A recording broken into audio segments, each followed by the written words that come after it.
My son said, "Get on your knees if you want to stay."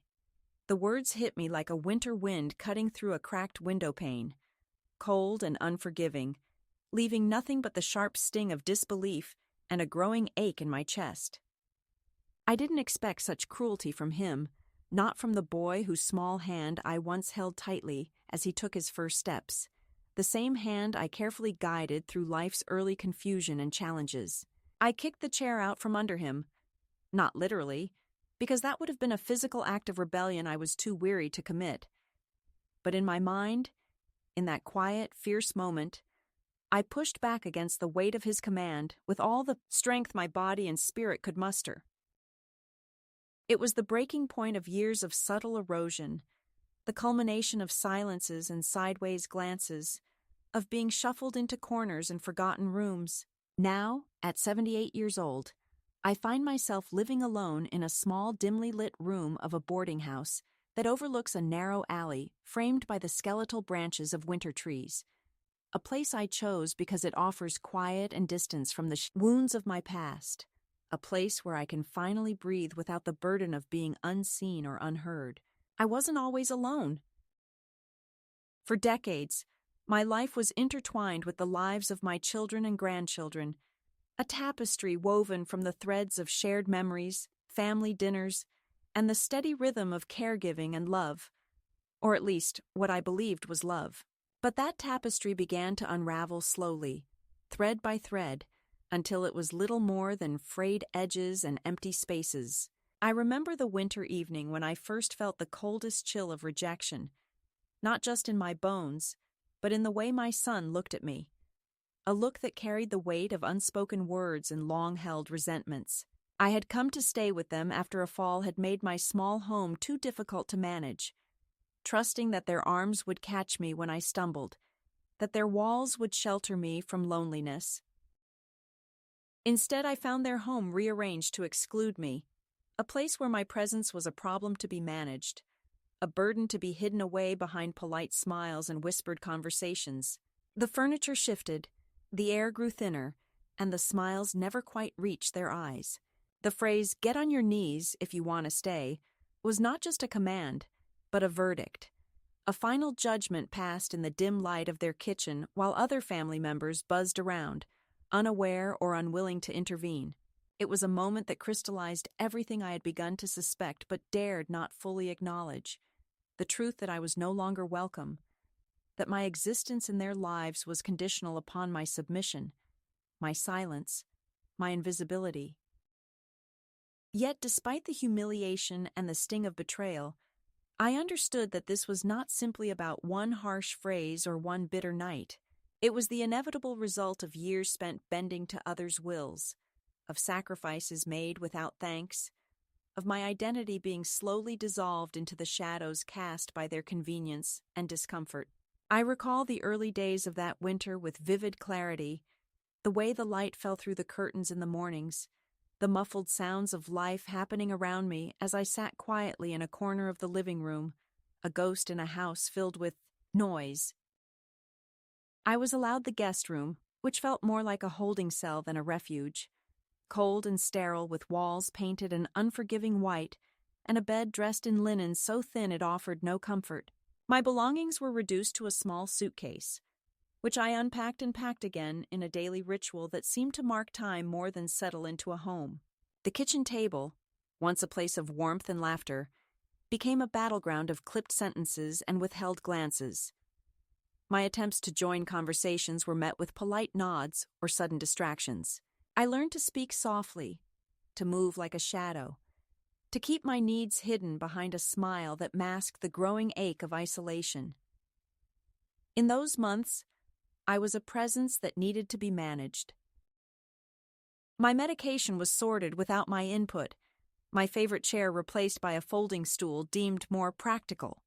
Family photos were rearranged so that I was no longer in them, pictures that once captured moments of joy erased or hidden behind other frames. The quietest cruelties were the hardest to bear. The absence of my name in conversations, the deliberate forgetting of my birthday, the subtle tightening of control over my movements and choices. Even my granddaughter, once eager to curl up beside me with a book or a drawing, stopped visiting my room, her visits reduced to quick hellos in passing. The house, once a place I thought I belonged to, had transformed into a gallery of exclusion. And yet, I held on. Perhaps because giving up felt like losing a piece of myself I wasn't ready to surrender. Perhaps because hope, stubborn and flickering, kept me tethered to the belief that this was temporary, that beneath the coldness, beneath the dismissal, there was still love waiting to be rediscovered.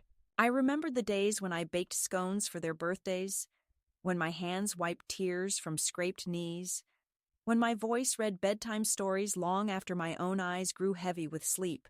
I clung to the memories as a lifeline, a secret garden where I could retreat when the world grew too harsh.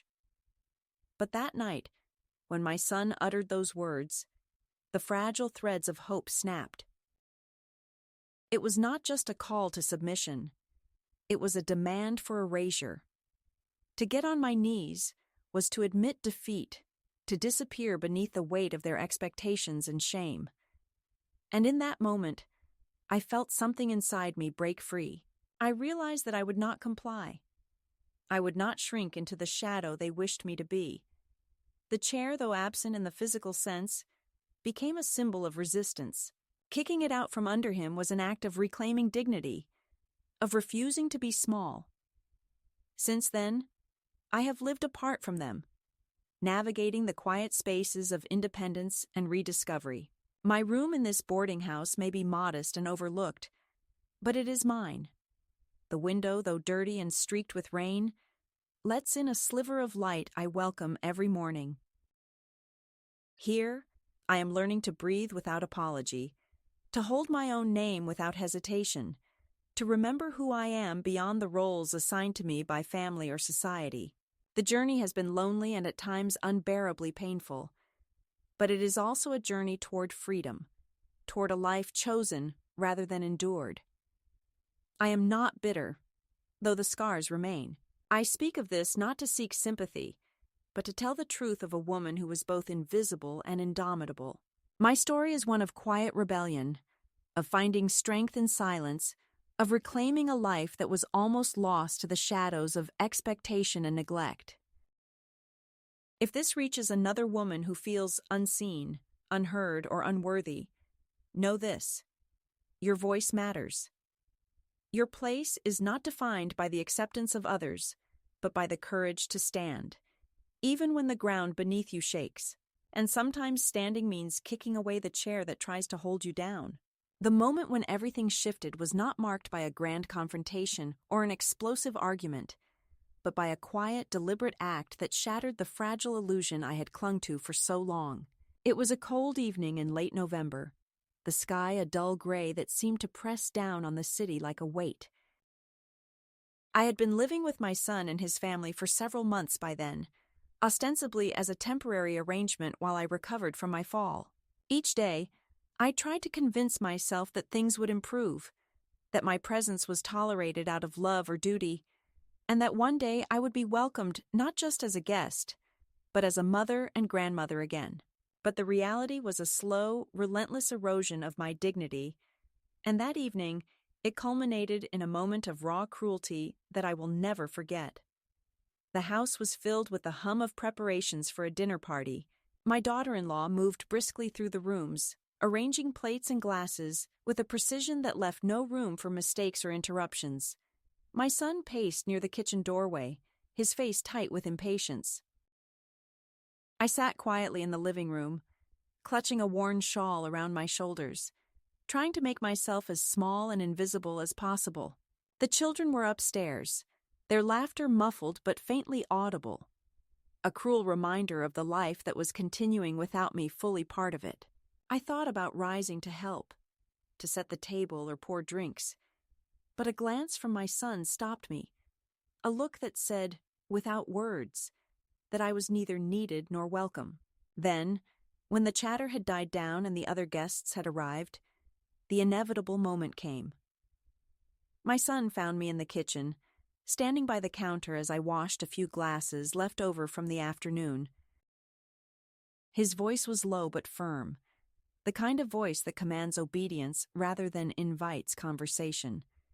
"Get on your knees if you want to stay," he said. There was no humor in it, no softness, just the cold edge of finality. It was a demand wrapped in a command, a line drawn in the sand that I was expected to cross if I wanted to remain in their home, in their lives. The words stunned me at first, reverberating through my mind like a bell tolling in an empty church. I wanted to laugh at the absurdity, to shake my head in disbelief, to ask if he truly meant what he said. But there was no space for such reactions. The room was filled with the muffled voices of the guests in the other room, the clinking of silverware, the faint strains of music. No one else seemed to hear, or if they did, they chose silence. I was alone in that moment with the weight of his words pressing down on me like a stone. I considered complying, just to keep the peace, to avoid the embarrassment that would surely follow if I refused. But something deep inside me rebelled. I thought of all the years I had devoted to raising him, to building a home for our family, to supporting dreams and wiping tears. I thought of the sacrifices I had made quietly, without complaint, the countless ways I had bent and bowed to keep the family together. And now, after all that, this was the price of staying: humiliation and submission. Instead of lowering myself as he demanded, I straightened my back and looked him in the eye with a steadiness that surprised even me. The chair he had pushed toward me, the cheap, folding kind that symbolized how little they valued my comfort, I kicked out from under him, not physically, but in that silent act of defiance that said, "I will not be small." The room seemed to hold its breath. For a moment, I was certain he would yell or push back, but he only stared, as if seeing me for the first time, or perhaps realizing that the mother he thought he could control had quietly become a stranger he no longer recognized. After that night, the dynamics in the house shifted irreversibly. I was no longer a family member but a problem to be managed. My presence was tolerated at best, and often met with impatience or avoidance. The dinners became more rushed, the conversations more guarded, the rooms I was allowed to occupy smaller and colder. My movements were scrutinized, my belongings minimized, my stories dismissed as irrelevant. Even the children, once warm and curious, grew distant, mirroring the attitudes of the adults around them. The catalyst was not a single act of violence, but the culmination of countless small betrayals, moments of erasure and neglect that combined to create a wall I could no longer climb. It was in the way my son would answer my questions with clipped phrases, the way my daughter-in-law would speak over me in conversations, the way my name was left out of family plans and invitations. It was the silent message that I was an obstacle to be tolerated rather than a person to be cherished. In the weeks that followed, I began to withdraw, not out of defeat, but as a way to protect the fragile core of myself that remained. I spent more time in my room, reading old letters and photographs, remembering who I was before I became invisible. I found solace in small routines. A cup of tea made just so, the soft hum of the radio in the early morning, the feel of sunlight through the window. These became acts of quiet resistance, small ways to hold on to my identity in a world that seemed determined to erase it. One afternoon, as I sat by the window watching the leaves fall in the backyard, I realized that the life I had known with my family was no longer possible. The invitation to get on my knees was not just a cruel joke, but a clear signal that my place was no longer with them. It was a painful truth to accept, but accepting it also sparked a resolve I had not felt in years. I would not disappear quietly. I would find a way to reclaim my life on my own terms. The catalyst that night did not just expose the fracture in our relationship. It revealed my own strength. In the face of rejection, I found the courage to stand. In the shadow of betrayal, I discovered a flicker of hope. Though the path ahead was uncertain and fraught with loneliness, it was mine to walk.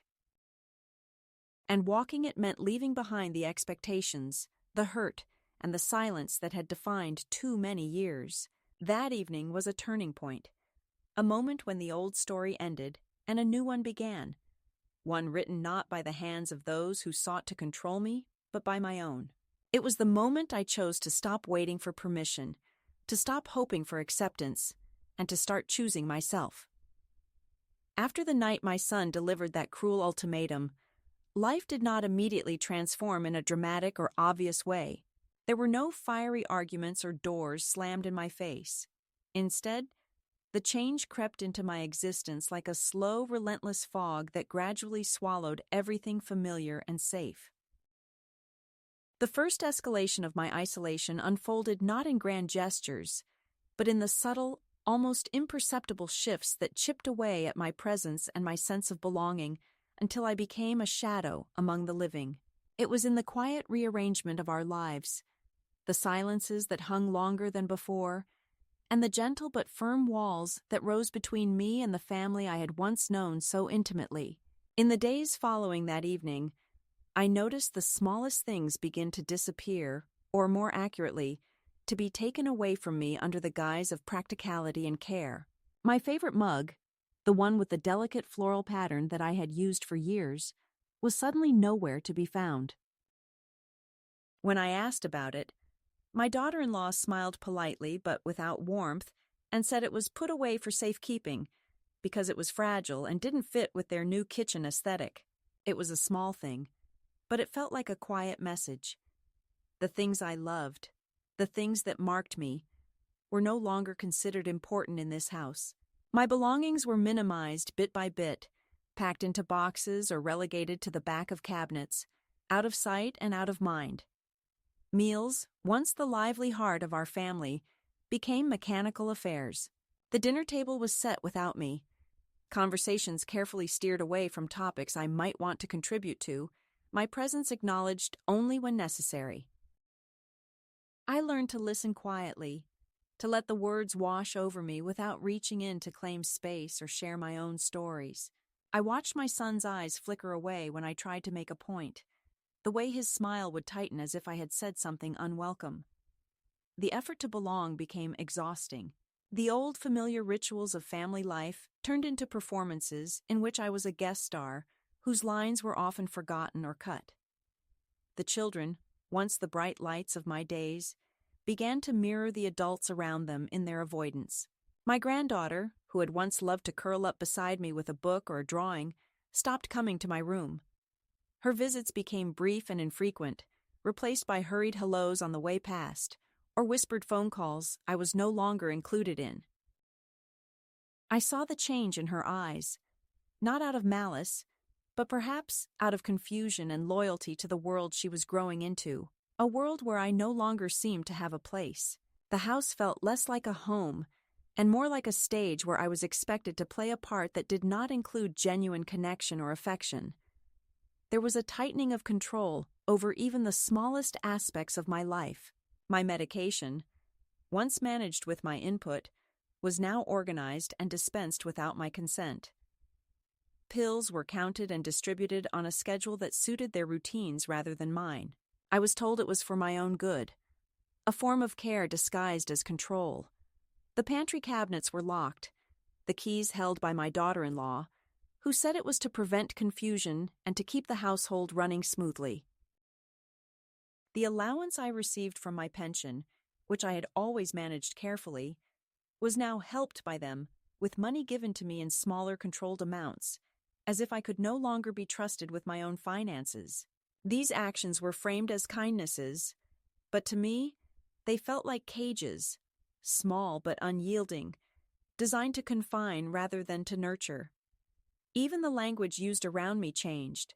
My name became a rarity in conversation, replaced by vague references like the old lady or mom when she's around. Invitations to family events stopped arriving, or if they did, they were couched in conditional terms that made me hesitate.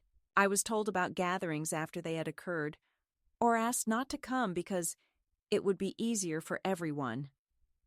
The cumulative effect of these omissions was a profound loneliness that settled in my bones, a quiet grief for the life that was slipping away while I sat watching from the sidelines. In the background of this growing invisibility, I was still expected to perform the roles I had played for decades: the caretaker, the keeper of memories, the one who cooked holidays meals and tended to scraped knees, even as my own needs were ignored or dismissed.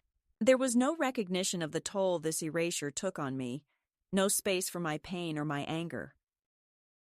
I learned to mask my hurt behind a practiced smile and gentle words, to absorb the unspoken message that to fight or complain was to risk further exclusion. The slow, steady diminishment of my presence became a war of attrition, waged in the spaces between words and the quiet denial of my worth.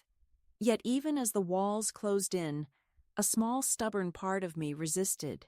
I clung to the fragments of my identity that remained. My love for a certain cup of tea brewed just right in the morning, the way I still folded my clothes with care, the soft, worn pages of an old book I kept tucked under my pillow. These were my acts of quiet rebellion, small sanctuaries in the midst of encroaching silence. Each morning I dressed with deliberate care, choosing a scarf or a sweater that reminded me of better days, reminding myself that I was more than the sum of the dismissals and absences. The emotional weight of this slow erasure pressed heavily on me, sometimes manifesting in restless nights and a tightening in my chest that no medicine could soothe. I found myself retreating into memories, both sweet and painful, tracing the contours of a life before invisibility, before the day my son asked me to get on my knees. I remembered the laughter of children, the warmth of family gatherings, the feeling of belonging to something greater than myself. These recollections were bittersweet. They reminded me of what I had lost, but also of who I was beneath the layers of neglect and rejection. In the midst of this growing isolation, the practical realities of my situation became clearer. I was living in a house that no longer felt like home, surrounded by people who had grown distant and wary of my presence. The kindnesses I had hoped for were few and far between, replaced by a polite but firm boundary that kept me at arm's length. I began to understand that the first escalation was not a moment, but a process, a slow, deliberate shifting of roles and relationships that relegated me to the margins of my own life. As the days turned into weeks, I found myself thinking more and more about what it meant to belong and what it meant to be left out. I pondered the difference between presence and absence, between being physically there and truly being seen. The house, once filled with the sounds of shared stories and laughter, now echoed with silence and half-spoken sentences. I realized that I was being erased, not with words or violence, but with absence and neglect, a form of moral violence that cut deeper than any shout or slap. This first escalation was both heartbreaking and clarifying. It forced me to confront the reality that I could no longer depend on the family that had once been my world. It made me aware of the urgent need to reclaim my own space, my own voice, and my own life. Though the loneliness was profound, it sparked within me a quiet determination, a seed of resolve that would grow in the months to come. The slow march of erasure became a catalyst for awakening, a painful but necessary step toward freedom.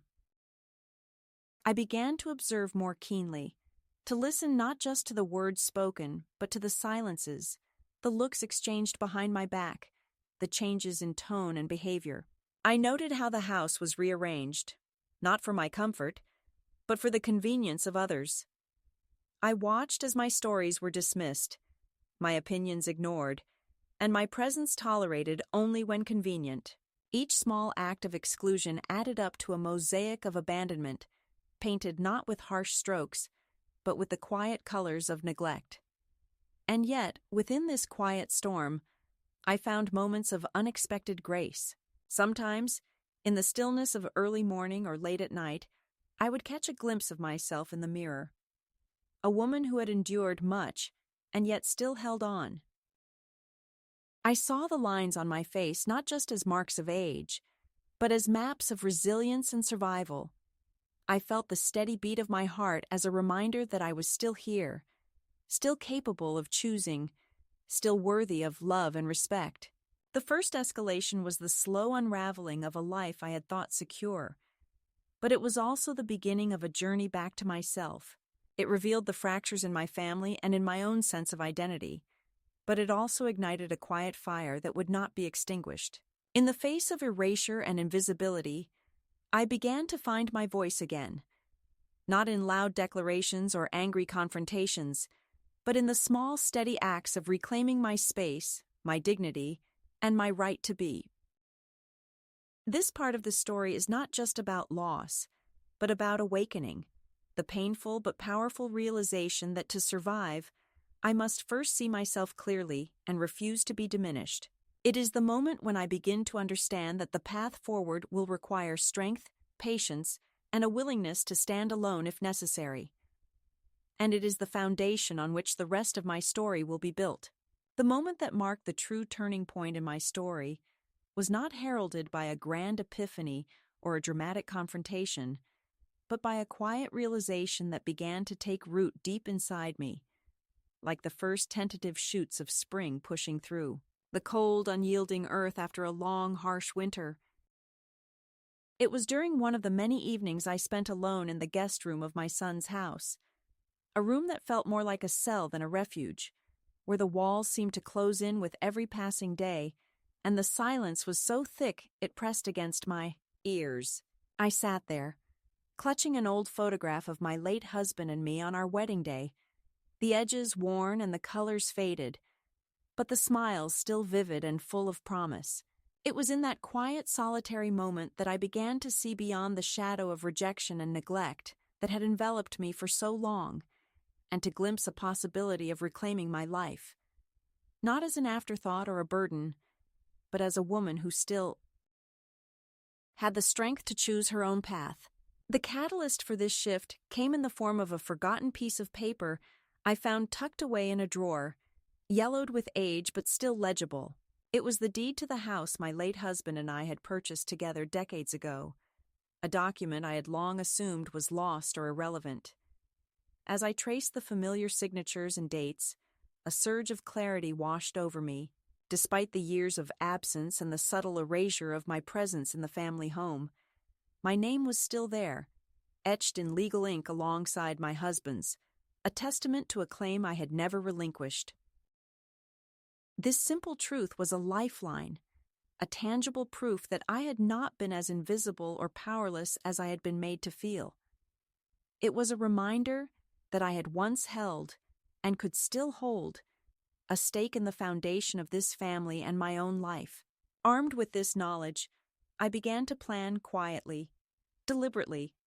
The decision was not born of anger or revenge, but of a deep, steady resolve to reclaim my dignity and autonomy. I understood that the journey ahead would not be easy, that the path to freedom often winds through loneliness and uncertainty, but for the first time in a long while, I felt a flicker of hope that was strong enough to light the way. I made copies of the deed and kept them close, a secret talisman that gave me strength on the days when the weight of invisibility threatened to crush me. This shift in perspective changed how I navigated my days. No longer willing to accept the subtle diminishment of my presence, I began to assert myself in small but meaningful ways. I spoke up during family conversations when before I had remained silent, even if my words were met with hesitation or dismissal. I insisted on maintaining certain routines that grounded me, preparing my own meals when possible, tending to my personal belongings with care, and carving out moments of solitude to reflect and recharge. These acts, seemingly ordinary, became profound expressions of self-respect and resistance. I also sought out allies, however unlikely they might seem. A neighbor who noticed the changes in me offered a listening ear and a word of encouragement. A local librarian helped me research my legal rights and options, quietly empowering me with knowledge I had long lacked. These connections, fragile as they were, reminded me that I was not alone in this journey and that support could be found in unexpected places. It was through these small acts of reaching out and claiming space that I began to rebuild a sense of community and belonging outside the confines of my fractured family. Perhaps most importantly, I started to nurture my own sense of worth beyond the roles I had been forced to play for so many years. I rediscovered old passions, reading books that challenged and inspired me, writing letters I never sent, and even considering the possibility of work or volunteer opportunities that would allow me to contribute and feel valued on my own terms. The act of imagining a life beyond mere survival was transformative. It planted seeds of possibility where once there had been only resignation. Yet this newfound strength did not come without its own struggles. There were moments of doubt and fear, times when the pain of rejection threatened to overwhelm me and the temptation to retreat into silence was strong. I wrestled with conflicting emotions, grief for what was lost, anger at those who had turned away, and a cautious optimism for what might still be. These internal battles were quiet but fierce, fought in the privacy of my thoughts and in the stillness of night. But each time I chose to face the uncertainty, rather than flee from it, I felt my resolve deepen. This period of transformation was also marked by symbolic acts that affirmed my growing agency. I purchased a coat, an unassuming navy wool garment with deep pockets and a subtle pattern, that became a metaphor for the armor I was putting on against the world's indifference. It was not just clothing but a statement of presence and self-respect, a reminder that I was worthy of warmth, comfort, and protection. Wearing that coat as I stepped outside into the crisp air was like stepping into a new version of myself, one who refused to be invisible or voiceless. In the quiet moments, I allowed myself to imagine a future that was not defined by the pain of the past, but shaped by the choices I was beginning to make. It was a future where I could live on my own terms, surrounded by people who saw and valued me, and where my worth was measured not by the sacrifices I had made for others, but by the love and respect I gave myself. This vision was not naive or sentimental. It was grounded in the hard-won knowledge that freedom is often born from loss, and that healing is a journey rather than a destination. The midpoint of my story is a testament to the resilience of the human spirit, especially when faced with betrayal and exclusion by those we once trusted most. It is a reminder that even in the darkest moments, the possibility of renewal exists, waiting to be discovered by those brave enough to seek it. For me, it was the moment when I stopped waiting for others to recognize my worth and began to claim it for myself, step by step, day by day. Though the path ahead remained uncertain and the wounds of the past still raw, I had taken the crucial first steps toward reclaiming my life. The journey was no longer about surviving, but about living, not about fading into the background, but about standing firmly in the light. This shift from victim to agent, from shadow to presence, set the stage for the next chapters of my story, chapters marked by confrontation, courage, and ultimately, transformation. The second escalation in my story came not as a sudden storm, but as a gradual intensification of pressures that tested every ounce of the strength I had begun to reclaim. It was the moment when the past, which I thought I had left behind, reached out with cold fingers to pull me back into the shadows I was desperate to escape. This phase was marked by confrontations that were no longer subtle, by visits that carried the weight of expectation and judgment, and by messages, both spoken and unspoken, that challenged the fragile autonomy I had fought so hard to build. It was a time of reckoning, a series of moments when I had to stand firm against the tide of control and intrusion, knowing that to do so meant risking everything but also gaining back what was truly mine. In the months following my quiet departure from the house where I had once hoped to find refuge, the world around me began to shift. I had settled into the modest boarding house, a place far removed from the sterile guest room that had felt like a prison, and found small comforts in routine and solitude. My days were marked by walks through unfamiliar neighborhoods, by new faces that offered kindness without pretense, and by the steady rhythm of a life slowly rebuilt on my own terms. I had found work in a small cafe, a job that demanded my presence and gave me purpose beyond the roles I had once inhabited.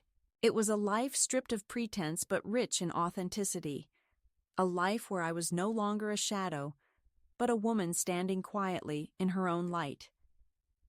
Yet even as I began to breathe freely, the past refused to stay silent.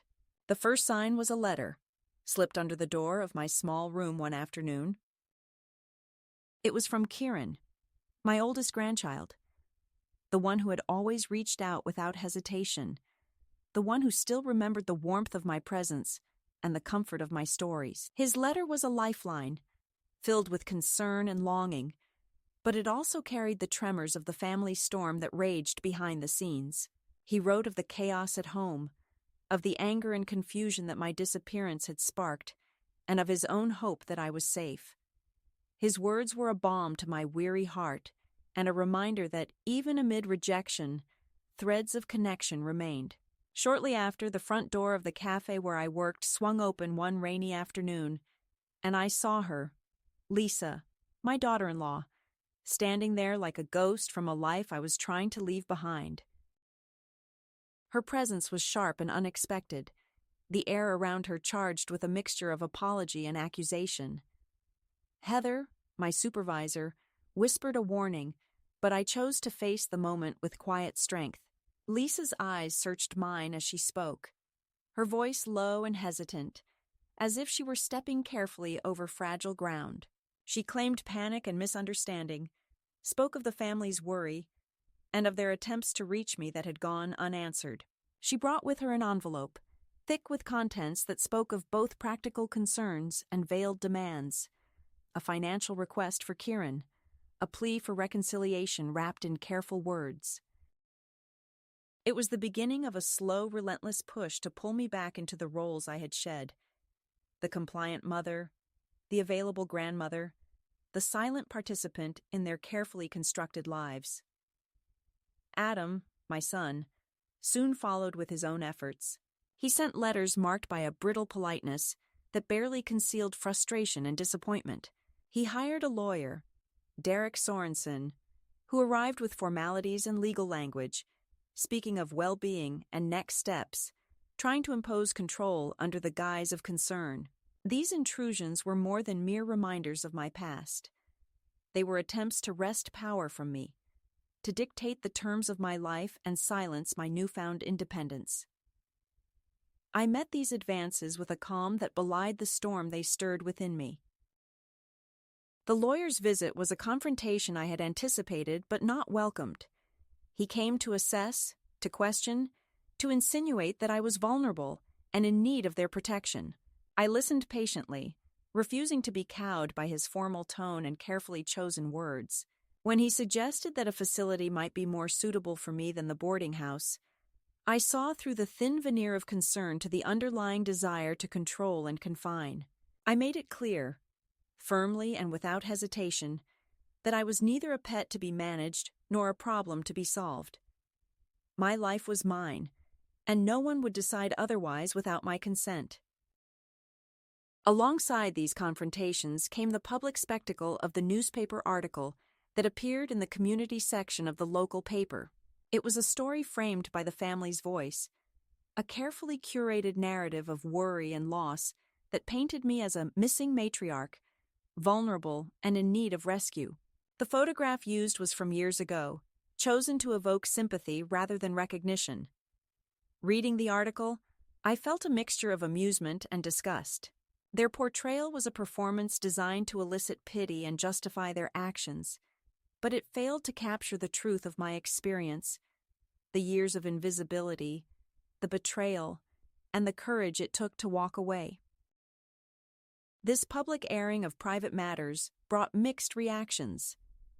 Some locals approached me with genuine concern, while others whispered behind their hands, drawn into the family drama like spectators at a play. Heather at the cafe brought the clipping with a quiet look of solidarity, reminding me that despite their stories, I was not alone. Arthur, a gentle man who had become a steady presence in my life, listened without judgment and offered quiet companionship that soothed the sting of isolation. Throughout this second escalation, I was forced to navigate a complex web of emotions: anger, sadness, fear, but also determination and hope. The pressures from my family sought to break my resolve, but each letter, each visit, each legal notice only strengthened my commitment to live on my own terms. I realized that their attempts to draw me back were as much about their need for control and appearances as they were about genuine concern. I was no longer willing to be a pawn in their game. In response, I took decisive steps to protect my autonomy. I engaged local legal counsel to ensure that my rights were recognized and that any further contact under the guise of concern would be met with clear boundaries. I wrote letters that were measured and firm, expressing my wishes without anger, but with unmistakable clarity. To Lisa, I sent a brief note acknowledging the pain, but refusing to return to a life that had denied me dignity. To the lawyer, I stated unequivocally that there was no cause for further contact unless initiated by me. These acts were both shield and sword, defense against intrusion and assertion of my selfhood. Amidst these struggles, I found unexpected moments of grace and connection. The visits from Kieran became a source of light, a reminder that bonds could endure beyond conflict, and that love, even when complicated, was still possible. Our conversations were gentle and unhurried, filled with memories and cautious hopes. I learned to cherish these moments as the fragile threads that held the tapestry of my new life together. As the second escalation unfolded, I became ever more aware that the fight was not simply against the family's attempts to control me, but against the societal expectations that too often render older women invisible, powerless, and voiceless. My journey was both deeply personal and painfully universal, a struggle for recognition, respect, and the right to define one's own life regardless of age or circumstance. This phase tested my resilience in ways I had not anticipated. The emotional toll was heavy, but it also forged a strength and clarity that had been buried beneath years of accommodation and silence. I discovered that standing firm was not a single act of defiance, but a sustained commitment to self-respect and freedom. Each letter written, each boundary set, each moment of solitude claimed was a declaration that I would no longer be diminished or erased. The second escalation was a crucible, a time of challenge and transformation. It brought the past crashing into the present, forcing me to confront pain and betrayal head-on. But it also illuminated the path forward, a path marked by courage, dignity, and the unwavering belief that it is never too late to choose oneself. The journey was far from over, but in these moments of confrontation and clarity, I found the power to continue walking toward a life of my own making. The moment of climax in my journey arrived quietly, without fanfare or dramatic confrontation, but with the profound weight of finality and personal sovereignty. It was not a shouted declaration or a public spectacle, but a deliberate, measured act that sealed the boundaries I had struggled so long to establish and marked the true reclaiming of my life. This moment was the culmination of months of struggle, reflection, and painful decisions, a turning point where I moved beyond resistance and into the realm of self-definition, no longer waiting for permission or validation from those who had sought to diminish me. In the weeks leading up to this turning point, the pressure from my family had intensified, their messages growing more insistent and their visits more intrusive. Letters arrived with increasing frequency, their tone shifting from concern to veiled demands. My son's lawyer had come once again, this time with documents that suggested an evaluation of my mental and physical state, a thinly veiled attempt to question my capacity and justify intervention. It was a chilling reminder of how far they were willing to go to reclaim control, to rewrite the narrative of my life according to their terms. I read the papers with a steady hand, but a heart heavy with sorrow and determination. I understood then that the true power lay not in fighting their attempts with anger or resentment, but in asserting my will through calm, unyielding clarity. I began drafting a letter, not to plead, not to explain, but to close a chapter definitively. I addressed it first to the lawyer, making it clear that I was of sound mind and body, living in a safe and supportive environment of my own choosing. and that any further unsolicited contact would be considered harassment. I signed it with a steady hand, the pen feeling like an instrument of liberation rather than mere ink on paper. This letter was my shield and my sword, a legal and emotional barrier erected to protect the life I was building. Next, I turned my attention to the family members who had tried to hold me captive in a role that no longer fit. To Lisa, I wrote a brief but heartfelt note. I acknowledged the pain and confusion, the unspoken grief that had marked our fractured relationships. But I was resolute in my refusal to return to a life where I was invisible and voiceless.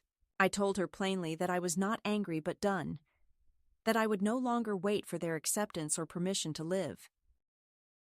This letter was not an accusation or a cry for reconciliation. It was a statement of finality, a clear boundary that could not be crossed. Sending these letters was an act of courage and release. I felt the weight of years lift, a burden I had carried silently beginning to fall away. Yet, with that release, came a profound sense of loneliness, a recognition that some doors would remain closed and some relationships forever altered. But I also felt a deep peace, a quiet strength that came from standing firmly in my truth and choosing myself, no matter the cost. Shortly after mailing the letters, Lisa made her unexpected appearance at the cafe where I worked. She stood at the entrance, stiff and out of place, a stark contrast to the familiar chaos of the morning rush. Heather, who had warned me of her arrival, offered a small nod of support, but I was determined to meet the moment on my own terms. Lisa's voice was low and tentative as she asked to speak privately. I led her to a booth in the back, a space away from prying eyes and ears. Our conversation was measured and fragile. Lisa expressed regret and explained the panic that had gripped the family, the fear of losing me completely. She spoke of misunderstandings and mistakes, of how they had been overwhelmed and unsure how to handle my absence. Her words were honest in a way I had not expected, stripped of the usual defenses and polished appearances. For a brief moment, the walls between us seemed to soften, but I was clear that forgiveness was not something I was ready to give. Not yet, and perhaps not ever. I told her that I was not her shadow, not a ghost to haunt their carefully arranged lives. I was a woman reclaiming her identity and her dignity. I was not returning to the roles they had cast me in, and I asked her to respect that choice. She left without finishing her coffee, the tension between us unresolved, but acknowledged. That night, I sat on the porch with Joyce, the woman who had become my steadfast companion in this new chapter. The air was crisp, filled with the scent of rain and wood smoke, and the silence between us was comfortable and full of unspoken understanding. Joyce's quiet question, "You going to see them?" hung in the air. I shook my head, knowing that my path was no longer entwined with theirs, except perhaps in the delicate connection with Kieran, my grandchild who had reached out with a different kind of love. The climax of my journey was not marked by reconciliation or grand gestures, but by the quiet assertion of boundaries and the reclamation of self. It was a moment when I stopped waiting for the past to change, and instead chose to build a future on my own terms. I was no longer a victim or a shadow, but a woman who had learned to stand tall despite the fractures and losses. In the days that followed, life settled into a new rhythm. I continued working at the cafe, finding purpose in the steady flow of customers and the simple acts of service. I nurtured the friendships that had blossomed in this new environment, connections based on mutual respect and kindness rather than obligation or history. I wore the navy wool coat I had purchased months before with a renewed sense of pride, a symbol of the strength and warmth I now carried within myself. The letters I had sent were never met with further contact, and I understood that silence was their answer. But silence no longer frightened me. It was the space in which I could breathe, grow, and heal. The climax of my story was not an end but a beginning, a turning point from which I stepped into a life defined not by the shadows of others, but by the light of my own choosing. This moment taught me that true power lies not in control over others, but in control over oneself. It showed me that freedom is born from acceptance of the past and courage to move beyond it. And it reminded me that no matter how deeply we are wounded or erased, there is always a way back to ourselves, if only we have the strength to take the first step. The resolution of my story unfolded not in a rush of grand reunions or dramatic reconciliations, but in quiet moments that held the weight of healing and acceptance. After the years of betrayal, rejection, and invisibility, I found peace not by returning to the past or seeking validation from those who had once turned away, but by embracing the life I had chosen for myself.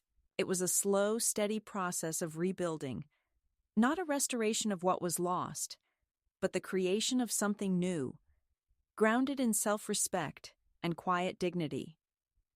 One of the most profound moments came when Kieran, my oldest grandchild, came to visit me. His presence was a balm to the wounds that had long festered in silence. He arrived with tentative steps, carrying nothing but a small bag and the hope of connection. Our reunion was simple. No tears, no heavy words, just the gentle warmth of two souls who had missed each other, but never lost the thread that bound them. We talked about everything and nothing, sharing memories, hopes, and the unspoken understanding that love could endure beyond the fractures of family drama. His willingness to see me as more than a shadow, more than a burden, was a quiet triumph, a sign that the future held space for healing even when the past had been painful. I wrote a letter to him afterward, a letter that was perhaps more for myself than for him. In it, I acknowledged the years of waiting and the long silence that had stretched between us. I told him that I had finally learned to hold my own heart with care, and that he had always been enough just by being himself. That letter was folded carefully and kept where I could see it, a reminder that even in the hardest journeys, there is grace to be found. The house where I lived had become a sanctuary, a place where I could finally rest from the battles fought and the roles imposed upon me. Joyce, my steadfast companion, remained by my side, a living testament to the power of quiet friendship and mutual respect. Together, we shared simple meals, laughter, and the comfort of knowing that we were no longer alone in the world. Our small rituals, cups of tea in the morning, walks through the neighborhood, quiet evenings on the porch, became the threads that wove a new tapestry of belonging. Though the letters I sent to my family had not been met with responses, and though Lisa's brief visit remained the last direct contact, I felt no bitterness. I understood that sometimes love means letting go, that freedom requires boundaries, and that healing is not always about mending old ties, but about creating new paths. I had not lost them. They had chosen to let go, and in turn, I had let go as well. This mutual release was painful but necessary, a final cut that allowed me to step fully into my own life. In time, I found joy in the small things: a well-brewed cup of coffee, a book that stirred my imagination, the sound of birdsong at dawn. I took pride in my work at the cafe, where faces grew familiar and smiles were genuine. The navy wool coat I had bought months before remained my favorite, a symbol not just of warmth, but of the resilience and grace I carried within me. Wearing it, I felt the quiet strength of a woman who had endured much but refused to be defined by pain or loss. One evening, as I sat on the porch wrapped in a soft blanket with Joyce beside me, I wrote a letter, not to the family or the lawyer, but to myself. It was a letter of acknowledgement and celebration, a reminder that I had waited too long for someone else to save me, and that in truth, I had always held the key. I wrote that they had let go first, but I had finally let go back, and in that mutual release, a new life had opened before me. I taped the letter inside my dresser drawer, a secret testament to the journey I had traveled and the woman I had become. This story is not just mine, but belongs to every woman who has felt unseen, unheard, or unworthy. It is a reminder that it is never too late to choose yourself, to step out of the shadows, and to claim your place in the world. If this story finds you at the right moment, know that your voice matters, your presence is essential, and your life is yours to live fully and freely. The final chapter of my journey is one of quiet triumph, of resilience forged in the fires of betrayal and healed in the stillness of self-acceptance. It is a story of moving forward, not by returning to what was lost, but by embracing what can be gained when we choose to stand tall in our own light. And as I look out from the window of my modest home, the navy coat hanging by the door and the soft hum of life around me, I know that this life, imperfect, humble, and fiercely mine, is enough. It is more than enough.